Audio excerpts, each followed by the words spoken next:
berikut ini. Oke, yaitu menghitung tarif energi listrik yang digunakan, yang kita gunakan. Nah, cara menghitung energi listrik yang harus dibayar setiap bulan itu bagaimana? Sekarang anak-anak lihat. Pada tayangan di samping, ini misalnya rumah anak-anak. Di sini kita lihat yang menggunakan listrik itu kita harus identifikasi dulu apa saja. Di sini ada lampu, misalnya yang terlihat ya. Kemudian ada lampu juga di sini, ini ada 4. Ini yang kelihatan ada 1. Kemudian ada AC. 1 AC, kemudian ada televisi ya. Kemudian ada laptop. Nah, itu kita harus identifikasi dulu apa-apa yang menggunakan energi listrik.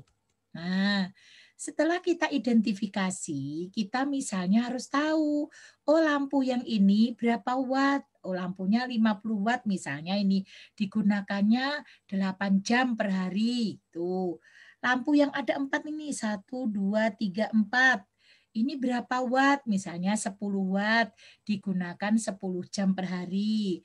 AC, AC-nya ini misalnya 300 watt digunakan 20 jam per hari, misalnya rumahnya buat pertemuan. Tuh. Kemudian ada TV, TV-nya 250 watt digunakan 3 jam per hari, digunakan untuk melihat. Kemudian ada laptop, laptopnya 50 watt digunakan 5 jam per hari. Kemudian bagaimana cara kita menghitungnya? Oke. Nah, sekarang kita ingat kembali rumus menghitung energi listrik. Kemudian kemarin kita punya energi W sampai fit. Berarti V PAV, P sama dengan V kali I. Nah, di sini karena satuannya watt, maka energi itu akan menggunakan rumus ini. W sama dengan P kali T. Jadi P itu satuannya watt, digunakan berapa jam. Nah, tadi kita sudah identifikasi. Lampunya tadi 50 watt, 8 jam per hari. AC 4 lampu, 10 watt, 10 jam. Sekarang bagaimana cara menghitungnya? Nah, ini cara menghitungnya. Kita gunakan dulu rumus ini. W sama dengan P kali T. Energi sama dengan daya kali waktu. Pertama tadi W1 ini W lampu ya, atau anak-anak boleh sini W lampu gitu. Ada 1, lampunya hanya ada 1 kan tadi. Berapa watt? 50 watt. Dikalikan berapa jam? 8 jam. Berarti 50 kali 8, 400 watt jam. Nah, W kedua, lampu kedua, jumlahnya ada berapa lampunya? Ada 4. Berarti dikalikan 4. 4 berapa watt? 10. 10 watt digunakan berapa jam? 10 jam. Berarti 4 kali 10, 40 kali 10, 400. 400 watt jam. Yang ketiga AC. AC ada 1 AC. Kali berapa watt? 300 watt. Digunakan berapa jam per hari? 20 jam. Berarti 3 kali 2, 6.000 watt jam. Kemudian yang keempat punya TV. TV-nya juga cuma 1. 250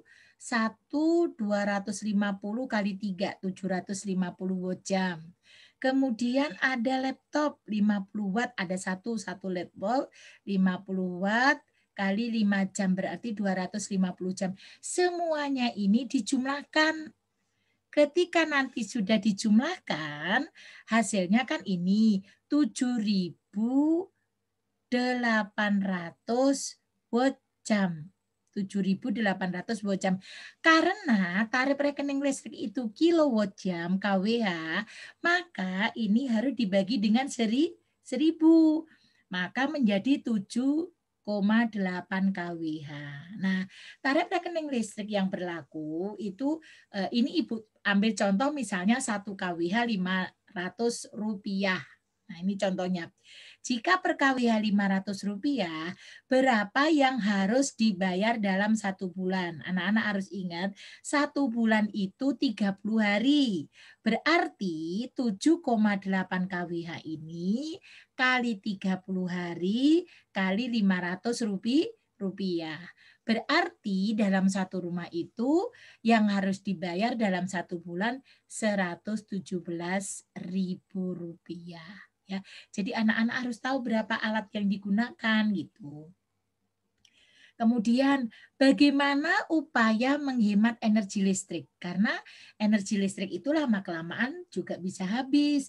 Maka kita harus bisa menghematnya. Yaitu dengan cara kalau lampu, kita mengganti lampu kita dengan LED. Karena apa? Karena lampu LED itu mempunyai daya yang lebih kecil. Sehingga bisa menghemat energi listrik daripada lampu bohlam. Nah, ini lampu LED yang mungkin anak-anak di rumah juga menggunakan lampu LED ya. Kemudian ini lampu bohlamnya. Lampu bohlam itu lampu pejar yang zaman dulu tuh lampu pijar ya. Oke. Berikutnya contoh penggunaan lampu LED. Nih. Nah, sekarang banyak gedung-gedung yang sudah menggunakan lampu LED. Karena apa? Dayanya lebih kecil nih. Semua gedung-gedung, mungkin hotel-hotel juga sekarang sudah banyak menggunakan lampu LED. Oke.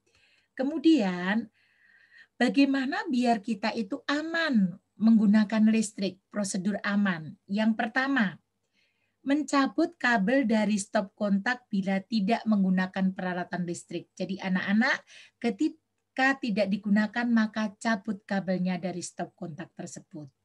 Ya. Yang kedua, menghindari air dan kondisi tangan basah saat ingin menyambung atau melepas sambungan kabel dengan stop kontak ya.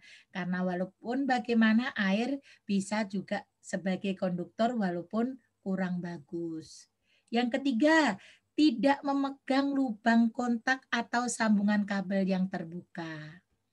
Yang keempat, selalu memperhatikan peringatan penggunaan listrik yang ada pada peralatan listrik. Yang kelima, memasang sekring dengan benar untuk menghindari kebakaran dengan cara memutus arus pendek yang terjadi di rumah secara otomatis. Sekring, jadi ada saklar, ada sekring. Kalau sekring itu untuk memutus arus yang masuk jika kelebihan. Jika ada kebakaran, maka sekring akan turun, kelebihan beban. Oke, jadi itu pertemuan kita kali ini. Anak-anak bisa menghemat listrik, bisa tahu cara-cara menggunakan pengamanan listrik. Ketika peralatan tidak digunakan, maka wajib dicabut. Ya, walaupun anak-anak misalnya, saya nggak bayar listrik, tapi kan orang tua anak-anak yang membayar.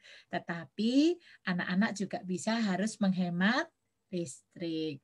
Baik, pertemuan kali ini kita cukupkan. Nanti kita akan lanjutkan dengan pembahasan latihan soal-soal bagaimana cara menghitung tarif rekening listrik yang mungkin ada di rumah anak-anak. Anak-anak bisa menghitung berapa sih yang dikeluarkan mamanya setiap bulan gitu ya, sampai berapa juta gitu atau sampai berapa ratus ribu.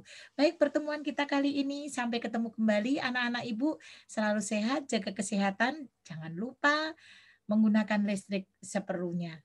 Oke, sampai ketemu kembali.